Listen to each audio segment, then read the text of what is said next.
Presenting to the psychiatrist's office, who has totally verifiable and transparent credentials, Larry is the protagonist of Blood Maniac and Christmas Massacre, and the demo Texas Butcher, and psychiatric patient turned serial killer, so technically he's already been prescribed treatment, but we want to take a look at him for our own practice's contribution to this study, and to meet the subscriber requirement for monetization. But throughout the course of these video games, Larry has killed a litany of people and has undergone really particular episodes that call into question his sanity. More elaborately, having been raised in a strict Catholic home somewhere in rural Texas, he has a complicated relationship with his temperamental mother, who arrived at the conclusion that no woman would want to marry Larry, and at the same time last out her son for his celibacy, so clearly he comes from a long line of people who aren't that all there. He also relied mostly on his pet dog named Doggy, fucking legendary name, for companionship. Somewhere along the line, it was decided that Larry would be sent to a Catholic boarding school, where he would eventually go on to commit his first murders on Christmas Day in 1959. What a wonderful gift to give someone. Death. Well, now that we absolutely know what drove him insane, we could just end the video here, but YouTube feeds us scraps when we make shorter videos on puppet combo stuff, so let's keep going. In the game Christmas Massacre, during a flashback sequence to December 25th, 1959, a young Larry is told by a nun that he cannot attend the Christmas party for unspecified reasons, and this, along with getting rejected from art school, are a couple of the many reasons people lash out at the world. He gets upset by this and sneaks down into the kitchen, where he takes a kitchen knife and goes to the party anyway as a result. Subsequently, he wounds the head nun and attacks the dancing crowd, not letting one person survive. About 20 years later, Larry's Christmas tree tells him to kill naughty people. Why this year specifically? We have no idea. Over the course of 5 days, Larry breaks into several house parties and a convenience store, massacring tons and tons of people with the very knife he used during the school massacre. During one of the outings, Larry has vivid visions of walls of fire, chattering teeth, and his dead mother. Remember the kid's visions in The Shining? Yeah, it's like that, but a grown man. Afterwards, on New Year's Eve, the tree wakes up Larry at night and encourages him to burn the school down. He takes a flamethrower while he's burning the main building down, along with a myriad of nuns and children. He confronts the same nun from 20 years ago, and even though she's missing her lower half and wheelchair bound, unbecoming of a Catholic, she cusses Larry out as he literally goes scorched earth on a pivotal part of his past and then beats the nun into a pulp. This woman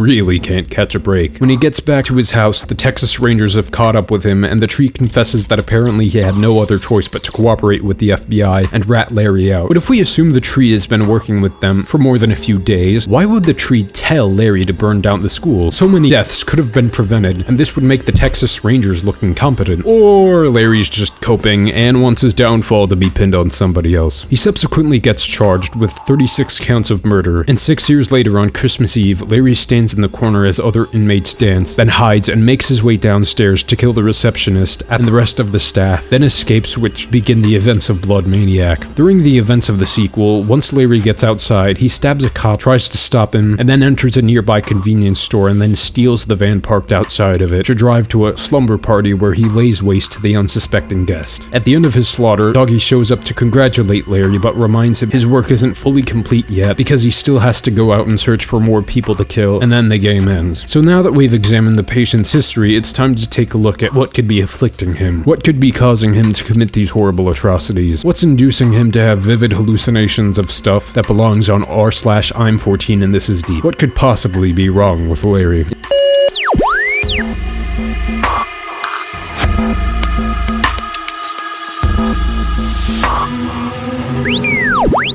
In taking a look at the afflictions that are responsible for most homicides, according to a paper by Valeria Minero regarding the most severe stages of mental illness that induce killing, quote, the most common SMIs are schizophrenia, bipolar disorder, and major depression, which have high diagnostic validity, and are the SMIs most consistently linked with homicide, unquote. Additionally, in the realm of conditions that cause violent outbursts, intermittent explosive disorder is a mental health condition characterized by explosive outbursts of anger and or violence, often to the point of rage that are disproportionate to the situation at hand, and it's typically not premeditated as defined by McElroy. Other than that, there's one other disorder we'd like to focus on, and that's ASPD, which is characterized by a long-term pattern of disregard of or violation of the rights of others, as well as difficulty sustaining long-term relationships according to the NHS. What's manifest, other than a lack of empathy, is a history of rule-breaking, substance abuse, and aggressive behavior that in certain cases can result in violent behavior to exploit other people. This disorder is often in a comorbidity with a whole host of other disorders. In terms of the most probable candidate for what Larry is plagued with, it's schizophrenia by far. It's a disorder characterized by hallucinations, disorganized thinking, delusions, and social withdrawal according to Lancet and the DSM. What's interesting is that most people with schizophrenia are not aggressive and are more likely to be victims of violence rather than perpetrators because of a broader dynamic of social exclusion. The only minor subgroups where the risk is high is usually associated with violent behavior are those that have substance abuse disorders, or specifically alcohol, and or antisocial personality disorder. The fundamental aspects of what Larry is exhibiting are most likely representative of schizophrenia that probably exists in a comorbidity with ASPD. When it comes to falling under the category of alterations in perception, mood, behavior, thoughts, it's hard to suggest that this condition could be anything else. In Christmas Massacre, Larry has vivid hallucinations of fire, his dead mother, and chattering teeth. The fire might have inspired him to burn down the boarding school, but we have no idea what the chattering teeth could symbolize. Not only this, but throughout the course of both games, Larry had what were obvious hallucinations of his dog and Christmas tree talking to him, which is probably a post hoc rationalization of the decision he made. Like if he ever gets brought to trial, he could just blame his mental illness so they declare him not guilty by reason of insanity, and they just send him to a psych ward. As a matter of fact, that's probably what landed him in the psych ward in the first place. So if we absolutely had to say, Larry has a comorbidity involving schizophrenia and PTSD, the former of which makes him have extremely detailed hallucinations, and the other of which makes him have extremely violent and psychotic outbursts, which feature a callous disregard for the life of others and the consequences of his actions.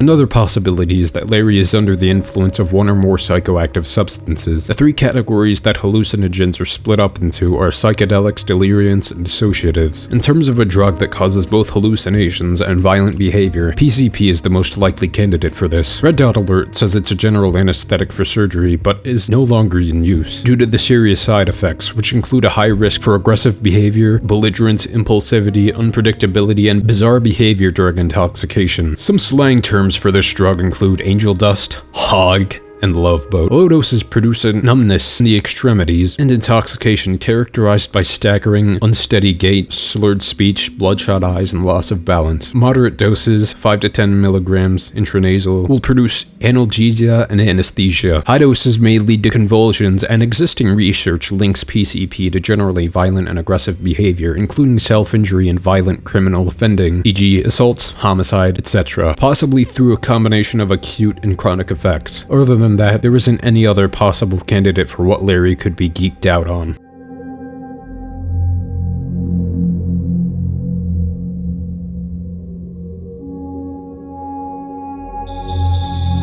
A dream is essentially a series of thoughts, images, and sensations you have while sleeping. Scientists believe you have your strongest dreams during the rapid eye movement, or REM, stage of sleep. Fever dreams specifically occur when your body temperature is higher than usual, and people often describe them as emotionally intense, troubling, strange, or scary. These dreams may also include less social interaction scenarios than normal dreams. We bring up fever dreams specifically because they're often more perplexing than normal dreams, which are mind-boggling in and of themselves. Larry is most likely affected by a comorbidity consisting of ASPD and schizophrenia due to the fact that he explodes into violent outbursts over minute things and has hallucinations of things that are and aren't related to his past experience, in addition to seeing inanimate objects speak to him, besides his dog, who isn't even capable of talking anyway. There's a very small chance that Larry has been under the influence of a psychoactive substance throughout the course of both games, because we not only have to assume that during the initial boarding school stabbing he had access to some sort of stimulant inside the school and kept up using this stimulant throughout the course of his murders. We need to treat schizophrenia, ASPD, and whatever other illnesses he's affected by with the proper medical treatment. However, when it comes to the definitive answer of what's actually wrong with Larry, we may never know.